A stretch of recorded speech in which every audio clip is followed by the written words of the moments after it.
currently America's debt to GDP ratio is about 122%. So what that means is, in simple terms, is America owes more than it produces in a whole year. And what's crazy is this is the highest debt ratio in American history. It's never been this high. It's even higher than during World War II. And the crazy thing is, back then, we were actually fighting the largest war in human history on record.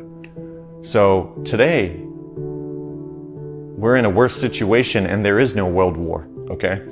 And the debt is still exploding at an unsustainable rate. And it's crazy because economists are already calling this some economists are saying this is a sovereign debt crisis in the making. And normally, when you hear the word sovereign debt crisis, usually you think of emerging markets.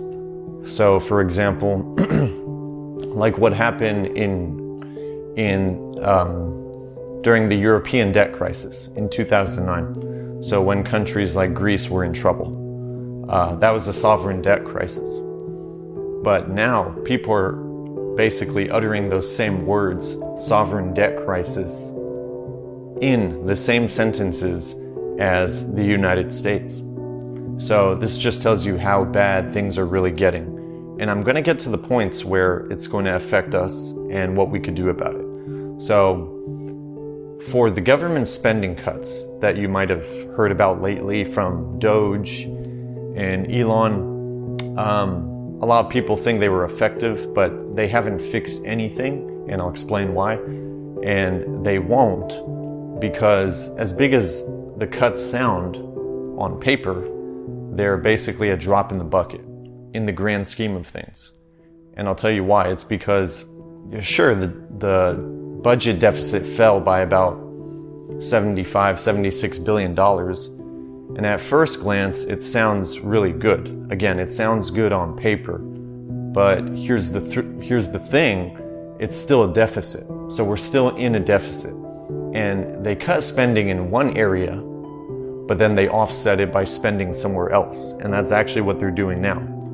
And the cuts weren't nearly big enough to really make a meaningful impact. And the reason is because the debt and the spending is so large.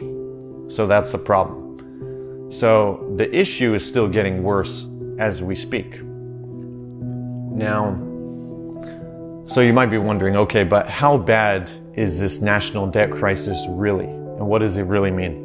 Well, this is extremely important because it affects everyone, okay? Not just in the United States, but globally. So whether you realize it or not. You see, the government's been kicking this can down the road for a very long time. As a matter of fact, from the 1980s to the 2000s and right up until today, pretty much. So it's been going on for a very long time.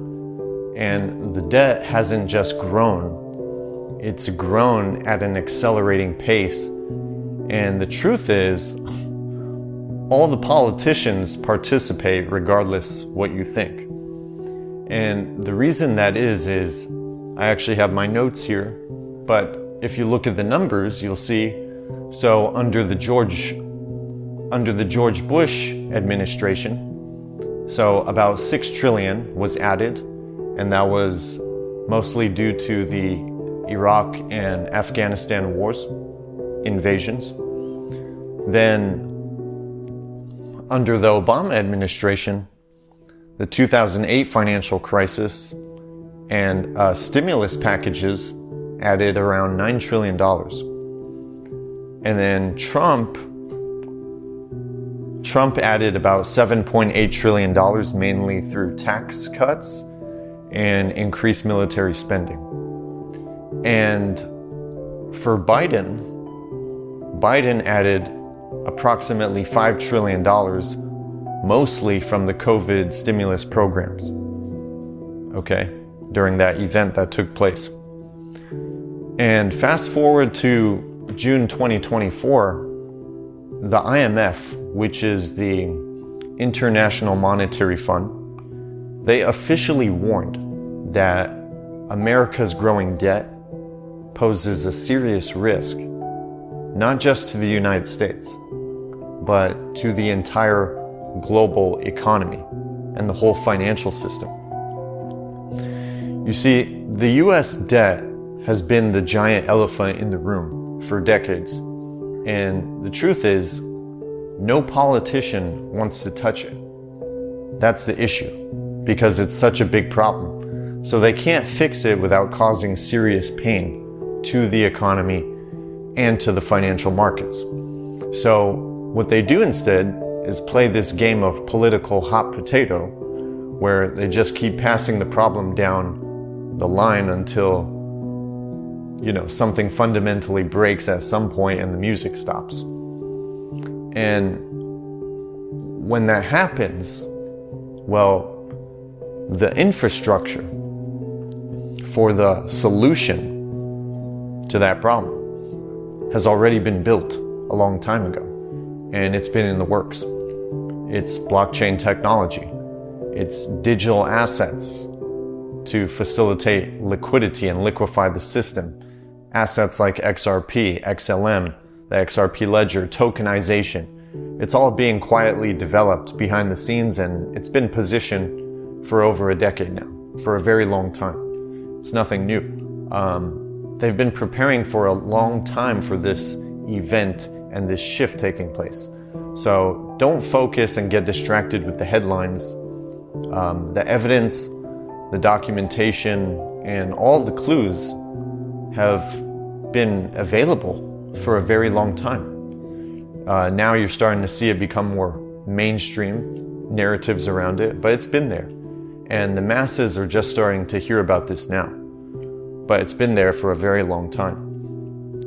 And so the World Bank and the IMF, again, which is the International Monetary Fund, the big institutions, the central banks, the United Nations, the banking cartel, basically, they all know that a reset is happening and a collapse moment is coming.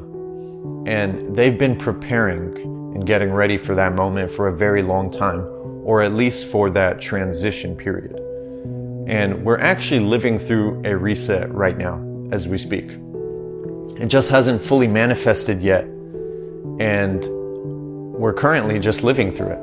So now it's important to understand also that when I say reset, it doesn't have to mean a catastrophic collapse when everybody and their grandmother is rolling through the streets with a Humvee and, machine guns. That's not what I mean by collapse. That's very unlikely. What I mean is a controlled strategic demolition and transition that makes sense in this scenario, because they've been preparing for this for a long time, so they have a way to all coordinate together and control it in a fashion that doesn't create destruction and get to a point where they can't restore law and order. But nonetheless, there will be pain still. So there could still be a devastating financial market collapse or crash as well. That's not out of the question. But it doesn't mean it would be also a smooth transition for everybody. It just means it won't be a full-blown Mad Max scenario. But it still will be a crash or a collapse of some sort. And it will be painful, even if it's a controlled demolition and reset, which some people argue it is. Now, to be fair, the principal amount of the debt, the $36.7 trillion as we are today, that the United States government, it's not just the debt itself that's the problem, okay? Because the truth is other countries like Great Britain technically still carry debt from as far back as the Napoleonic Wars, okay? So the real danger is the exploding interest payments that keep growing combined with a shrinking tax base. So it's just not the amount of the debt, but the growing, interest along with that. So, because if the US government can't generate enough revenue, those growing interest payments could eventually break the back of the United States government.